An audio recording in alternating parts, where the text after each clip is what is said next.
بسم اللہ الرحمن الرحیم۔ دجال کا فتنہ۔ قرب قیامت کا ایک ایسا فتنہ جس کا خوف اور دبدبا ہر زمانے میں پایا جاتا تھا۔ اس فتنے کا ذکر اگر صحابہ کرام رضی اللہ عنہ کے مجلس میں ہو جاتا تو صحابہ کرام رضی اللہ عنہ زاروں قطار رونے لگتے اور اس فتنے سے بچنے کی دعا مانگتے۔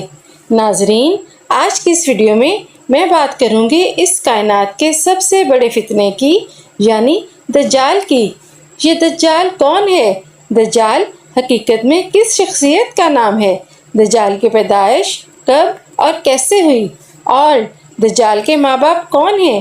اور کیا حضور اکرم صلی اللہ علیہ وسلم کے زمانے میں بھی دجال موجود تھا؟ دجال اس وقت کہاں ہے اور اس دنیا میں کب ظاہر ہوگا؟ ان سوالوں کے جوابات میں آپ کو قرآن و حدیث کی روشنی میں بتاؤں گی، لہٰذا آپ سے درخواست ہے کہ میری اس ویڈیو کو پورا دیکھیں اور اینڈ تک ضرور دیکھیے گا۔ ناظرین، حضور اکرم صلی اللہ علیہ وسلم نے ارشاد فرمایا تھا، قیامت اس وقت تک قائم نہیں ہوگی جب تک کہ دجال اس دنیا میں ظاہر نہ ہو جائے۔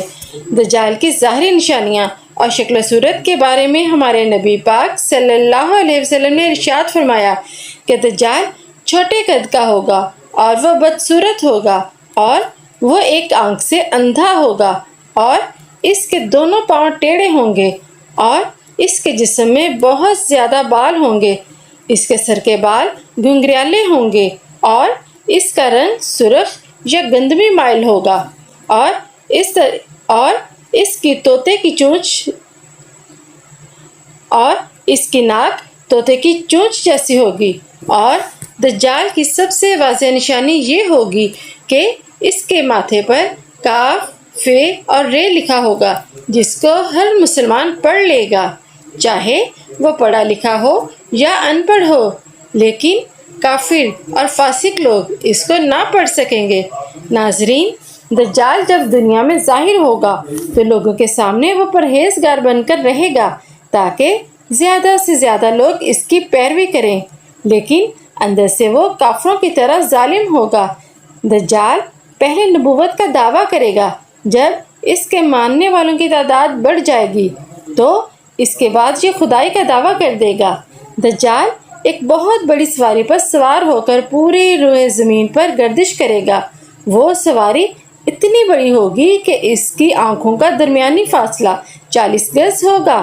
دجال کے پاس بے شمار طاقت اور بے شمار دولت کے خزانے ہوں گے۔ اس روئے زمین کی زیادہ تر نہروں پر اس کا قبضہ ہوگا اور اس کے اجازت کے بغیر کوئی بھی پانی نہ پی سکے گا۔ یہ لوگوں کو گمراہ کرنے کے لیے طرح طرح کی شعدہ بازیاں دکھائے گا۔ یہ آسمان کو حکم دے گا تو وہ بارش برسائے گا۔ یہ زمین کو حکم دے گا تو وہ سبزہ اگائے گی۔ اس وقت دجال اپنے آپ کو خدا کہے گا۔ وہ لوگ جو اس کے پیروکار بن جائیں گے ان کو یہ مالا مال کر دے گا اور وہ لوگ عیش و عشرت کی زندگی گزاریں گے، اور جو لوگ اس کو خدا ماننے سے انکار کر دیں گے یہ ان کو قتل کر دے گا۔ ناظرین، دجال بجلی سے بھی زیادہ تیز رفتار ہے۔ اس زمین پر گردش کرے گا اور وہ دنیا کے ہر کونے میں جائے گا۔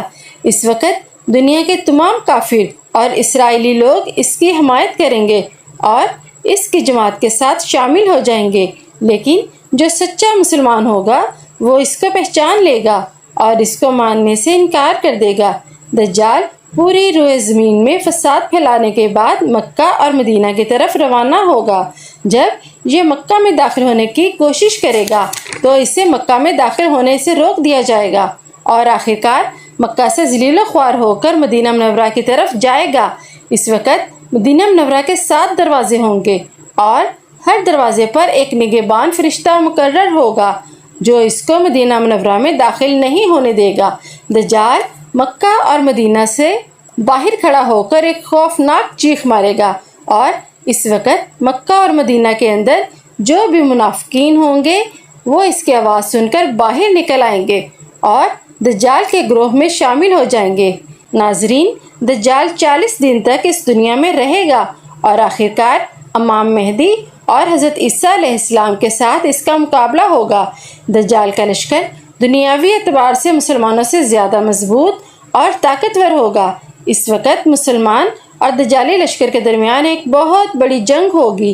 اس جنگ کے اندر دجالی ہار جائیں گے اور دجال کے لشکر کو بری طرح ہار کا سامنا کرنا پڑے گا۔ اس وقت دجال حضرت عیسیٰ علیہ السلام سے ڈرتے ہوئے فلسطین کی طرف بھاگے گا اور حضرت عیسیٰ علیہ السلام اس کا پیچھا کرتے ہوئے اس کو مقام لد پر پکڑ لیں گے اور اللہ تبارک تعالیٰ کے حکم سے دجال کو قتل کر دیں گے۔ ناظرین، اب بات کرتے ہیں کہ دجال کون ہے اور اس کے ماں باپ کون ہیں۔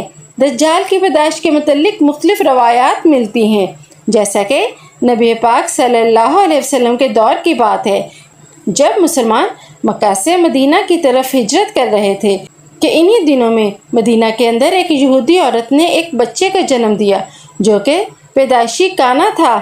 پیدائش کے اعتبار سے یہ بچہ بہت عجیب و غریب تھا۔ بچپن میں یہ بچہ مدینے میں بچوں کے ساتھ کھیلا کرتا تھا۔ آہستہ آہستہ یہ بچہ مدینے کے اندر مشہور ہونے لگا اور مدینے کے اندر اس نے اپنے اوپر وحی آنے کا دعویٰ کر دیا۔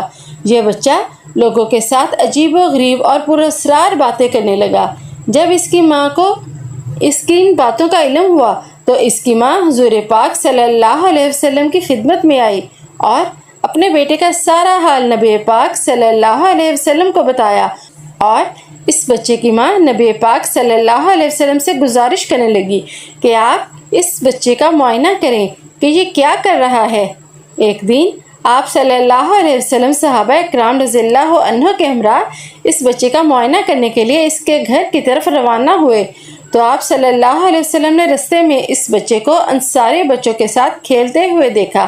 اس بچے کا نام ابن سیاد تھا۔ اس وقت آپ صلی اللہ علیہ وسلم کے ساتھ عمر بن خطاب رضی اللہ عنہ اور دیگر صحابہ اکرام رضی اللہ عنہ بھی موجود تھے۔ اس وقت ابن سیاد بلوغت کے قریب تھا اور اس وقت وہ جوان نہیں ہوا تھا۔ آپ صلی اللہ علیہ وسلم اس کے قریب گئے لیکن اس کو پتہ نہ چلا تو حضور پاک صلی اللہ علیہ وسلم نے اس کی کمر پر ایک ضرب لگائی اور ابن سیاد سے فرمایا کہ کیا تم گواہی دیتے ہو کہ میں اللہ کا رسول ہوں؟ تو ابن سیاد نے آپ صلی اللہ علیہ وسلم کی طرف دیکھا اور کہا کہ میں گواہی دیتا ہوں کہ آپ اللہ کے رسول ہیں۔ پھر ابن سیاد نے حضرت محمد صلی اللہ علیہ وسلم سے کہا کہ کیا آپ گواہی دیتے ہیں کہ میں اللہ کا رسول ہوں؟ تو آپ صلی اللہ علیہ وسلم نے ابن سیاد کو چھوڑ دیا اور فرمایا کہ میں اللہ اور اس کے رسولوں پر ایمان لایا۔ اس کے بعد حضرت محمد صلی اللہ علیہ وسلم نے ابن سیاد سے پوچھا کہ تو کیا دیکھتا ہے؟ تو ابن سیاد نے کہا کہ میں سمندر پر عرش دیکھتا ہوں۔ تو اس وقت آپ صلی اللہ علیہ وسلم نے ارشاد فرمایا تو وہ ابلیس کی چال ہے۔ اس وقت ابن سیاد نے آپ صلی اللہ علیہ وسلم کو بتایا کہ میرے پاس سچی اور جھوٹی خبریں آتی ہیں۔ یہ بات سن کر آپ صلی اللہ علیہ وسلم نے فرمایا پھر تو تیرا معاملہ الٹ ہو گیا۔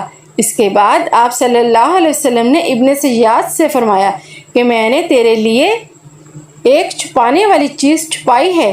دراصل اس وقت آپ صلی اللہ علیہ وسلم نے اپنے دل کے اندر لفظ دخان سوچا تھا تو ابن سیاد آپ صلی اللہ علیہ وسلم سے کہنے لگا کہ آپ نے دل کے اندر جو چیز چھپائی ہے وہ الدخ ہے۔ تو اس پر آپ صلی اللہ علیہ وسلم نے ارشاد فرمایا ذلیل ہو جا، تیری قدرت بڑھ نہیں سکتی۔ اس وقت حضرت عمر رضی اللہ عنہ نے فرمایا کہ اگر آپ مجھے اجازت دیں تو میں اس کی گردن اڑا دوں۔ اس وقت آپ صلی اللہ علیہ وسلم نے ارشاد فرمایا کہ اسے چھوڑ دو، اگر تو یہ سچا ہے تو اسے قتل نہیں کر سکتا، اور اگر یہ جھوٹا ہے تو اسے قتل کرنے میں کوئی بھلائی نہیں۔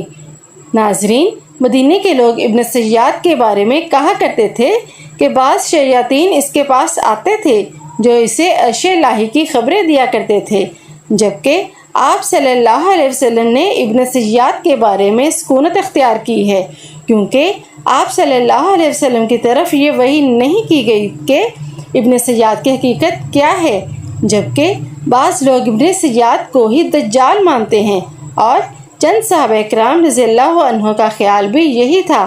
اور ایک دوسری روایت میں ملتا ہے کہ حضرت عمر رضی اللہ عنہ آپ صلی اللہ علیہ وسلم کے سامنے ابن سیاد کو دجال کہا کرتے تھے، لیکن